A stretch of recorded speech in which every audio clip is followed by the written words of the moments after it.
two different worlds, man. When you're a young kid at spring training and a veteran at spring training, there's just two different mentalities. Yeah, that's the whole point. You can't teach experience. There you go. And I'm in love with the good life. Can't give it up. Make it to the top. Keep climbing. I wanna live it up. The good life. I'm coming up. I'm coming up. The good life. Good life. Oh, good life. Good life. Good life. Yeah. Boom, coming in hot, Chinchy. What's going on, man? How's the weekend, brother? Weekend was nice, dude. Again, Sean Casey, new swag, the Sean Casey Clubhouse. Casey's swag. Clubhouse, new swag right here. That's big time. That is big time. That's nice. I like the red. Isn't that nice? Yeah, we got. Yeah, it's pretty cool. Let's see the little bridge right here. Yeah. We're rebranded, dude. We have a mascot coming out. I think that's a surprise. Really? I can't say we have a legit, not like sometimes like you get a mascot, the guy's wearing a hat, and you're like it's just his clothes. Yeah. We're getting like a legit guy's got a big belly. He's coming out. Here we go. That's so good. Our kids Yeah. are gonna love it. So we're excited about that. It's not like the Superman costume that your mom makes you as a kid. You get the real. It's like the real Superman costume. Yeah. It's not like not underoos. You're not wearing your underoos out for you can walk up to the guy, hey, trick or treat. Hey, dude, you're wearing underoos. I know we couldn't afford. My mom couldn't afford the real Superman costume, so we just went with the underoos. Yeah, I get feedback. Anyway, all right, dude, there's a lot of stuff going on. Spring training has started. First question I have for you, actually, we as the media, we get so hyped and fans get so hyped just to see guys throwing and hitting. I'm watching these. They say that's like simulated at bats they're showing. So it's like Garrett Cole gave up a home run to the bench guy in this simulated thing. Can you explain to people that Garrett Cole's not there trying to throw 98 and strike out the guy that he's facing in a box in these simulations? Is that really a story? Well, it's not a story. No, it's like people. No, honestly, people are very excited to see it, but they're like, this guy took Cole deep in this spring one-on-one bat. Well, you also know it's coming. Like he might be, hey, I'm working on the fastball. I'm going to pump. Usually, as the hitter, you're like, all right, here comes the heater. Like if I know not even Garrett Cole, if I know anybody, the heaters. If you had a bazooka up there, all right, here comes the heater. I could hit it. Right. You know what I mean? Like you're a big leaguer, so whenever you're facing guys like that early on, he's working heater, change up, but you're on something. So, dude, just if you're that dude that went deep though, you're fired up. You're like, let's go. Right.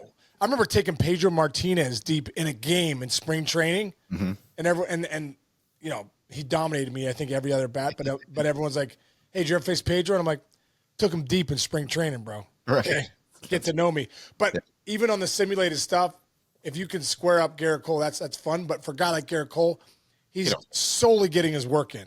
Yeah. Now, let me give you a flip side to that, because now you're when you're a younger kid, you're like 23, and you're trying to make an impression. How do you do the balance without taking I have to have a really big day on day 4 of spring training? How do you manage mentally that if you strike out in a sim game, you're not gonna be sent down that day? That's because you're young and just you're young and don't have the experience mentally to understand hey, you're trying to get your work in too, but you're also, as a younger kid, you're trying to impress. And that could be a fine line, because at the end of the day, all that's distractions. Trying to impress people's distractions, trying to have the brass around, that's distractions. Cashman's here, Boone's here. It's all a distraction. At the end of the day, you have to learn to really slow down, get your vision on, hunt a pitch, and do it even in these sim games, even when you're in spring training trying to practice. That's why you're a great player. You're a great player because you have a great process. So that's part of the mental side of the game, realizing that when I try to be more than somebody that I am to impress people, I'm going to fail 99% of the time. And you got to learn to perform when people are around and get, locked into what you do best. Yeah, there you go. But 32-year-old Sean Casey was rolling in there, and you didn't care if you were 0 for 6. Are you kidding me? I didn't swing anymore. No, seriously. When I was young in those sim games, or early on when you would face live pitching, those guys get work. The guy you'd take a couple swings. I would always break bats, blow up my thumbs, because those guys are, it's so much ahead of you. As I got older, I'm like, I'm not here to impress anybody. When I was younger, I was like, I thought I was. But as I got older, I'm like, I'm taking every pitch. I just need to see it, slow, get my rhythm, see how I feel, kind of see where the ball is, what I'm looking for, see some hump on some pitches, see some balls, curve balls, the bite of a slider, all that stuff. So, like, as I got older, Chinch, I was like, I'm not ruining this bat right here's a perfect, beautiful Marucci that I just got. I'm not taking a swing and getting jammed or hitting off the end and breaking it. So, it's the two different worlds, man. When you're a young kid at spring training and a veteran at spring training, there's just two different mentalities. Yeah, that's the whole point. You can't teach experience. There you go. All right, I'm going to take it to a next level. Veterans, superstars, now coming back from injury, their springs are way different than anybody in the world. And I'm going to pick a couple names off for you of guys making, coming back from injuries, and they're huge, huge names, some of the best players in baseball.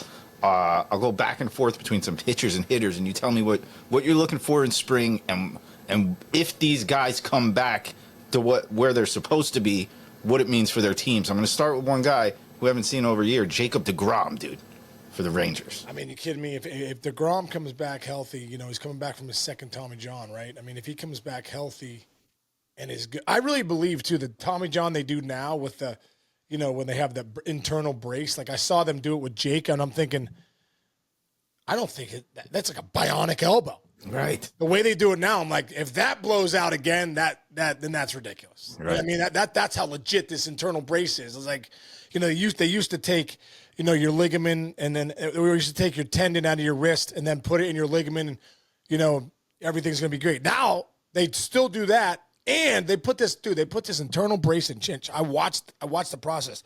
It's like a shoelace. So picture a shoelace, like long shoelace of collagen.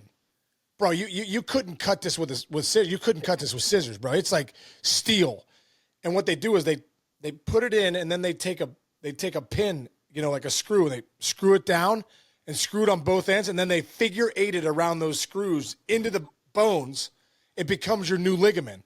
Like that's why I think like Ohtani coming back, DeGrom coming back. These guys are all coming back from their second Tommy Johns. Right. I actually think they're going to be better.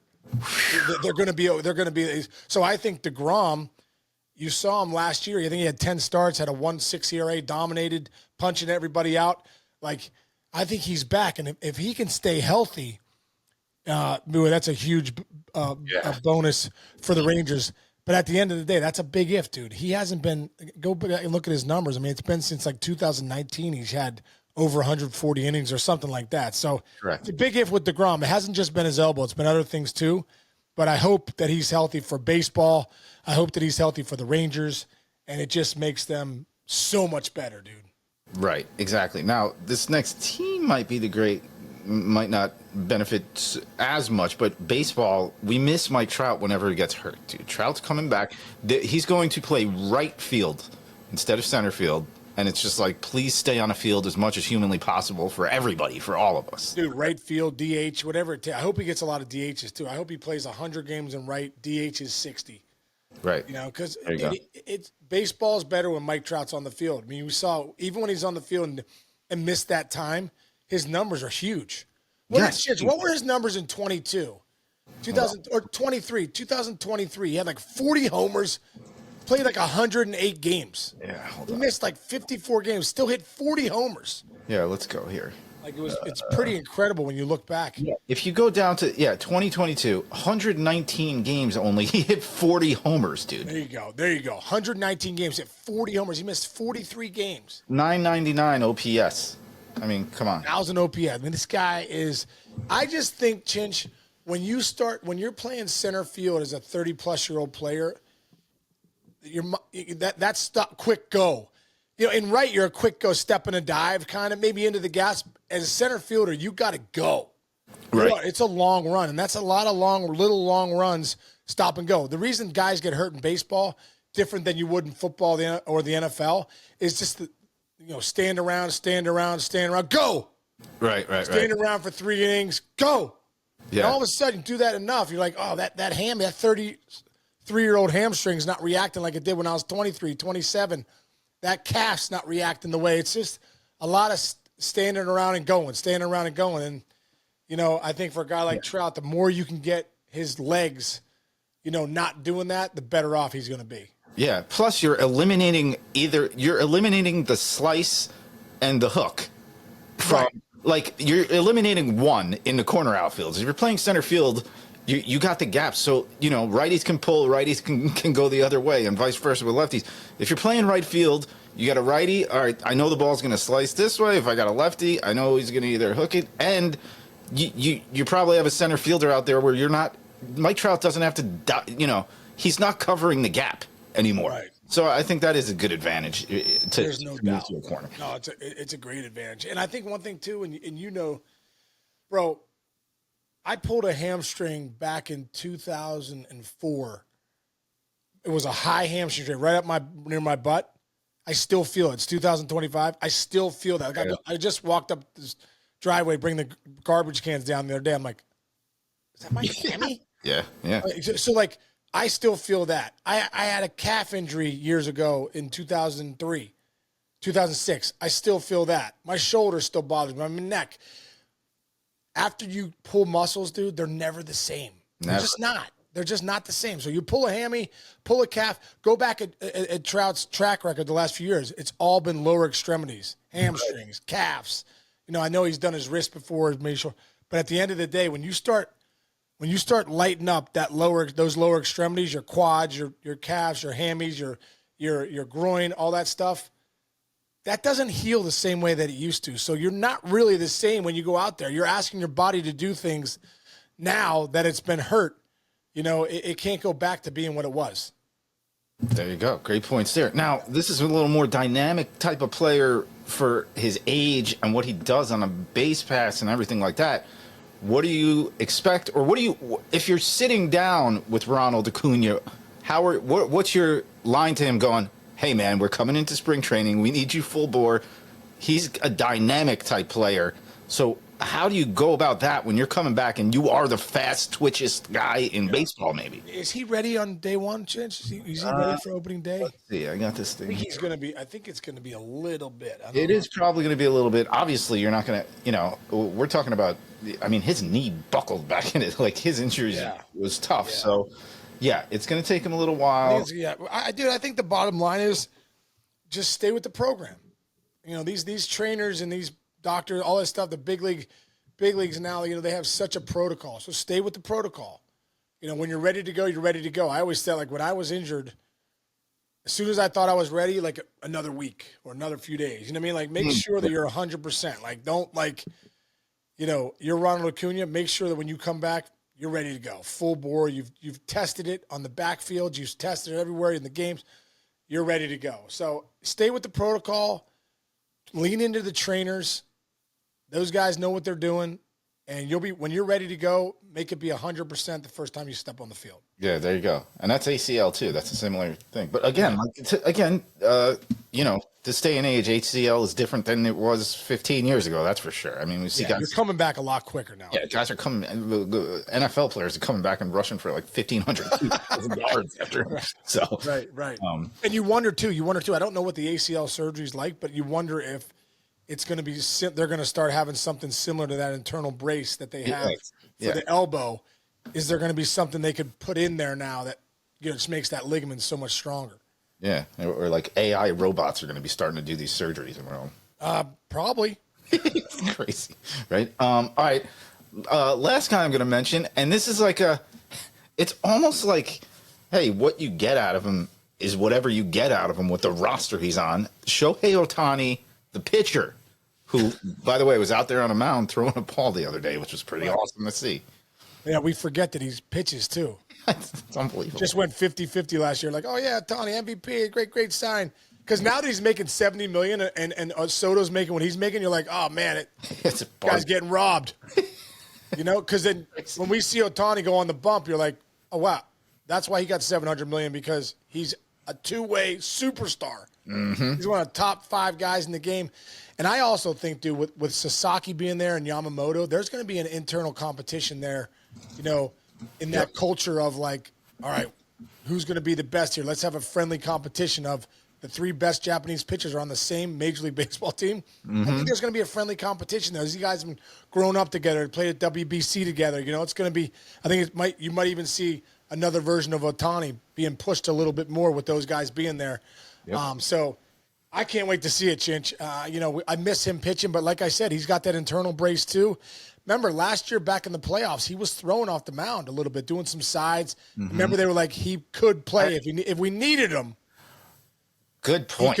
He could play. So yeah, they were talking about would you bring him back during the postseason last year. So that's a great point. He is extended past, that injury recovery time. Yeah, it really. But here's the thing, like you said, I mean, right now they could have like a 7-man rotation for the first 2 months of the year if they wanted to on that roster. 7. They actually could have a 10. Imagine. Pull that roster up because it's actually incredible. Hold on, dude. Yamamoto and Sasaki are going to go games 1 and 2 when they go to Japan. That means Glasnow and Snell aren't. Kershaw's your 5. Bobby Miller's still around. Gonsolin you have. You have Dustin May coming back. There's 8. Yes. And Ohtani. I didn't even mention Ohtani. There's 9. 9 legit starters. Yes. And you're not even playing with your minor leaguers who can you're not playing with a spot starter yet. Yeah, I mean, you'd hate to be a freaking minor leaguer. I mean, now, look at Pepio, who they traded to the Rays, who's their best pitcher now. He was their number 1 prospect. Yeah, it's unbelievable. It is really going to be fascinating to see how that roster plays. I was looking at the other day that your MLB Network top 10 list, like half of the top 10 are Dodgers offensive players. Right. You know what I'm saying? It's crazy. That is honestly the most dynamic roster in baseball history. Probably, it's up there. It's up there with some of those crazy Yankee teams back in the day. Anyway, all right. You got any more Casey's Club? Did you do your Breakthrough Pro last night? Oh yeah, Breakthrough Pro last night. Action Protocol was really, really great. Really great one. One of the best ones. One of the best sessions we probably ever had in the 5. Nice. Like we had a lot of people text us that have taken it 4 times, being like, "That's the greatest night we've ever had." So that was pretty good. Nice. Enjoyed that. And then we have our big Casey's Clubhouse. Matter of fact, Chinch, if you could send out the handbid handbid.com handbid app, folks, we have some of the coolest stuff on there. We have a U.S. Open this year is at Oakmont, and my buddy Jay Adams and I, Jay's a member there. We're auctioning off 2 people to come play with us at Oakmont. Wow. Which is going to be pretty cool. So that's on there. My man Rob Kakuza with the Yankees sent me a Aaron Judge jerseys on there. Garrett Cole, Mariano Rivera, CeCe Sabathia, who just got into the Hall of Fame. Anthony Volpe, DJ LeMahieu, they're all on there. Eddie Vedder. Yep, Vedder just sent us a ukulele, credible ukulele, a Pearl Jam guitar, signed by all the band members, and 5 posters, which really good posters too. From if you're a Pearl Jam fan, a lot of the posters are from the. There's one from Philly, but a lot of them New Zealand and Australia. A couple other ones that are from overseas. But dude, we have VIP package of the Toronto Blue Jays. Mark Shapiro hooked us up with that. 2 tickets on the Green Monster. Nice. We got Savannah Bananas coming to PNC Park. We got 4 tickets there. We're loaded. We're loaded. So if you want some really cool items, check the link. The link will be in our send the link if you can. Handbid.com or download the Handbid app. When you get in there, go to Rock the Clubhouse. That's the thing. Rock the Clubhouse, which is Casey's Clubhouse, and then just sign up and you can start bidding. The bidding ends this Friday at 10 o'clock because our big event's Friday night. So right, and it's a great cause. And what I'm looking right here, Case, am I correct that you've already raised $114,131 so far? Dude. We're trying to get to $200,000 this year. We're talking about building another field. We serve over 500 athletes with disabilities.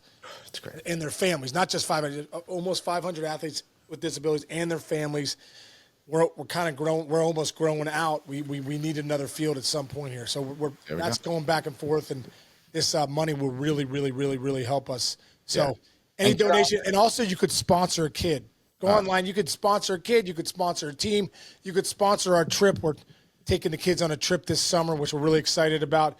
But there's so many ways to help us out. And if you're in the Pittsburgh area, you can come volunteer. But, right now for Friday night, we're really looking for donations. But we have some great items that you could bid on. All the donations come to us, and all the donations will go back and help out our programs with these kids and their families.